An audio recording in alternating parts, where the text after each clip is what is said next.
Assalamualaikum. Class 9th exercise number 7.1 triangles topic as unit question number 7 AB is a line. It has figure dit AB is line segment and P is its midpoint. P is midpoint AP to BP Panvi बराबर. D and E are points on the same side of AB. D to E is points at AB same side, aki side. Such that angle BAD go angle बना यह बराबर ABE. ABE यथ angles यह और given दिख angle BAD गो यह angle तो बे angle यह ABE AB तो E गो यम जाय हुंद एंगल बराबर एंड एंगल EPA गो यह एंगल बेस DPB यपर एंगल बना एंगल यपर बना ज पानवे बराबर. अत मज दिन साबित कर ट्रायंगल DAP गई यपर ट्रायंगल बना DAP यम साइड ट्रायंगल छा कॉन्ग्रेंट ट्रायंगल EBD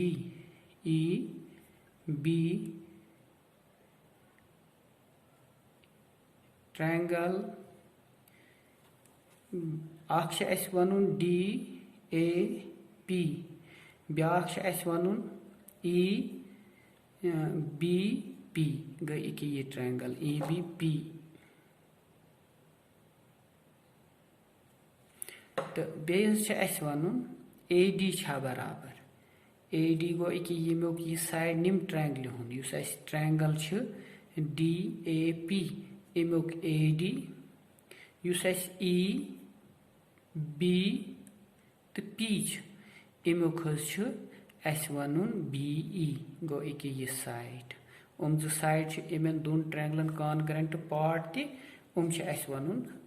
पानवे बराबर. बिल्कुल इत पे ब्रहिम question number 6 core question number 6 अकिस videos मज इथे पे तो ये सेम सुई ये एंगल निम ट्रायंगल यह एंगल दिथ DAP गो यह एंगल निम ट्रायंगल यह एंगल ABE ये एंगल ABE ये एंगल ज एंगल पानवे बराबर यह दिथ बे यह P निमोक मिड पॉइंट यह AP तो BP तो पानवे बराबर. वो त्रीम एंगल यह निम जाय बना EPA ये एंगल यह एंगल गोस निम ट्रायंगल यह सोरी एंगल गया त्रीम कंडीशन गए यह एंगल यह गया साइड यह गया ब्या एंगल यथ मज गया यह एंगल यह गया साइड तो ये गोस निमुक तो सोरी एंगल यथ बन यपर सोरी एंगल यह गोस बराबर. गए निम दोन ट्रायंगलन कंडीशन त्रे नुम पार्ट गए बराबर ट्रायंगल गए कॉन्ग्रेंट ये कॉन्ग्रेंट गए निमुक यह साइड AD तो निमुक BE साइड तेल पानवे बराबर. मगर यथ मज यह एंगल यह एंगल यम जाय AP तो E एंगल या EPA एंगल अगर यथ मज यह एंगल करो ऐड यह एंगल करो ऐड EPD यह बन सोर यह एंगल APD एंगल यह ट्रायंगल मज बन सो. इथे पे यम साइड यह एंगल DP तो B DP B मज अगर यह करोन ऐड बना यह सोर एंगल तेल गसन अस निमन दोन ट्रायंगलन हज त्रिशवाय कंडीशन बराबर यम सत हेको कॉन्ग्रेंट करित तेल युस इमुक ये पार्ट छ कॉरस्पॉन्डिंग पार्ट यम तिश पानवी तेल बराबर तो गिवन हज छ अस यथ मज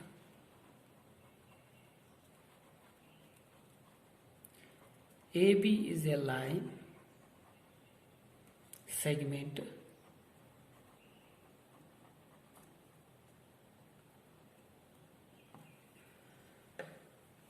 and P is its median, midpoint. Ati is lekho tel such that im sait has tel AP barabar BPS.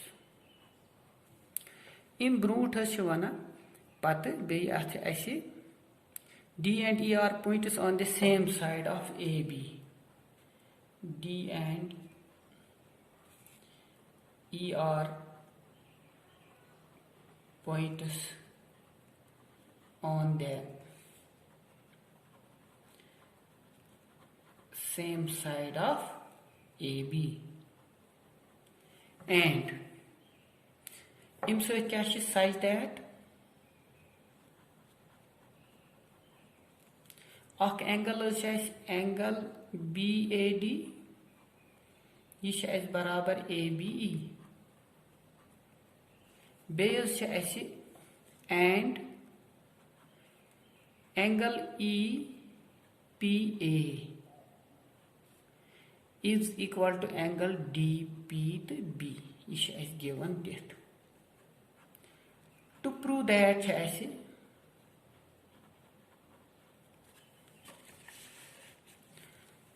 yath maz dun sabit karit triangle DAP cha congruent triangle EBPS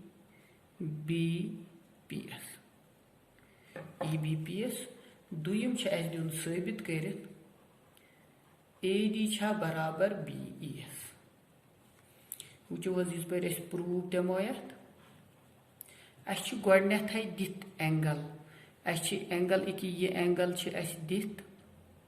use निम जाय PS निश angle बना EPA अच्छी angle EP angle EPA बराबर angle DPBS यह थाव first नाव यह given अत मज करो ऐड ये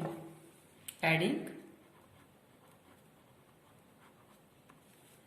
एंगल EPD ये एंगल बुझो वार EPD युस ये एंगल ये करो अत मज add to both sides of equation number first तेल गो angle EPA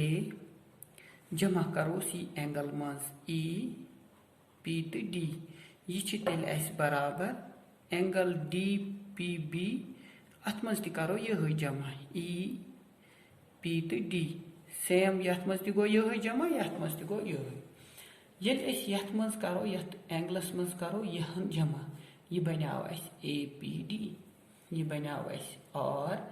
angle APD is equal to यथ मज यहन गई जमा यह बनाव EPB लिखतोस या BPE लिखतोस एंगल BP तो E वुचो यह गो यमन मज साबित बाकी अत मज नाउ इन ट्रायंगल ट्रायंगल दित ओडे triangle DAP and triangle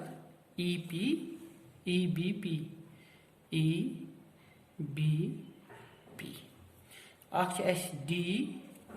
DAP ब्याख EBP अति निमुक यह साइड AD तो निमुक BE कॉरस्पॉन्डिंग पार्ट अत मज गोडनेथ एंगल DAP यह बराबर गिवन और दित एंगल BAD BAD लिखवा या DAP लिखवा यह सेम यह बराबर एंगल इस निम जाय यह EBP एंगल EB तो P सेम AS पे एंगल बे BS पे बराबर AS पे तो बे BS पे पानवी बराबर यह गिवन AP बराबर BPS यह M यह P is midpoint of AB गो अम पे त्रीम एंगल गो कोड ये पे कोड सह गो एंगल APD यह बराबर एंगल BP तो ES अत लिखो प्रूव्ड एबो